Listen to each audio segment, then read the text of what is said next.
श्रोताओं, आज हिंदी रचना की बारी है और इसे मैं मेरी पुस्तक एहसासों के अवशेष से सुना रहा हूँ। गूढ़ार्थी कविता है। विवेक व्यसनी साहित्य प्रेमी श्रोताओं के लिए ये उपयोगी है। विवेक व्यसनी साहित्य प्रेमी श्रोताओं के लिए उपयोगी है। मनन करें, इन शब्दों पर क्लिष्ट हैं पर उपयुक्त हैं मेरे मत से। कविता गूढ़ार्थी है, शब्दों और भावार्थ दोनों के हिसाब से। तो सुनिए ध्यान से। इस कविता का शीर्षक है परमार्थ पथ। शीर्षक है परमार्थ पथ। सिर्फ 5 पद्य हैं, लेकिन विस्तृत आयाम है इसका। प्रज्ञा की जातक मेधा का दोहन बुद्धि किया करती है। प्रज्ञा की जातक मेधा का दोहन बुद्धि किया करती है। फलतः मन में जिज्ञासा की विभिन्न वृत्तियां भरती है।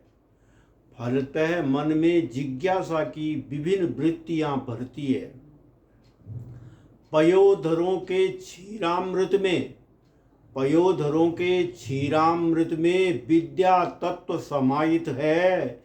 इसका सेवन करे लगन से जिसे तृप्ति की चाहत है। इसका सेवन करे लगन से जिसे तृप्ति की चाहत है।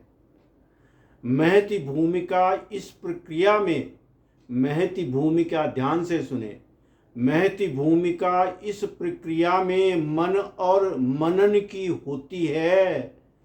प्राप्ति ज्ञान से नहीं है संभव, ज्ञान ध्यान से होती है। प्राप्ति ज्ञान से नहीं है संभव, विज्ञान ध्यान से होती है।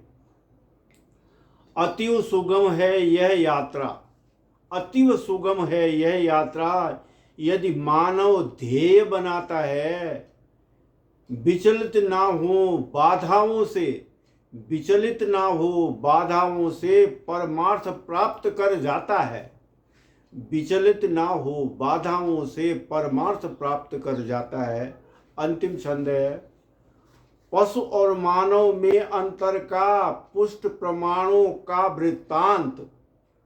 ये जो वृत्तांत है, पशु और मानव में अंतर का पुष्ट प्रमाणों का वृत्तांत आवश्यक था कवि के होते, ताकि न हो पाठक दिग्भ्रांत। आवश्यक था कवि के होते, ताकि न हो पाठक दिग्भ्रांत, ताकि न हो श्रोता दिग्भ्रांत। धन्यवाद। चैनल सब्सक्राइब करने का ध्यान रखना।